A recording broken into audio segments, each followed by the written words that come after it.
هلو گایز، چطوریم؟ بعد مدت ها برگشتیم. خیلی خوش اومدیم به یه ویدیو جدید از چنل خودتون. این ویدیو مثل همیشه جایزه داره.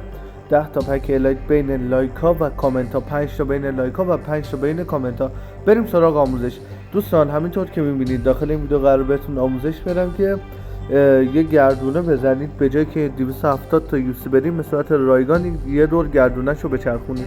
ببینید دوستان، من داخل این قسمت و این قسمت دست رو میزنید که براتون فلکس زدم و باید از این کارت های طلاییش بخرین. چجوری ما بخرین؟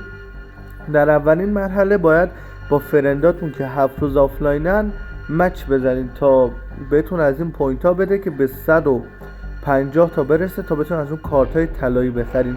الان هم بهتون آموزش کامل رو میدم که چجوری از اون پوینت ها جمع آوری کنین. اول از همه اینجا لیست فرندایی که 7 روز آف بودن رو میاره، با اینا باید پلی بدین تا از این پوینت ها بگیرین.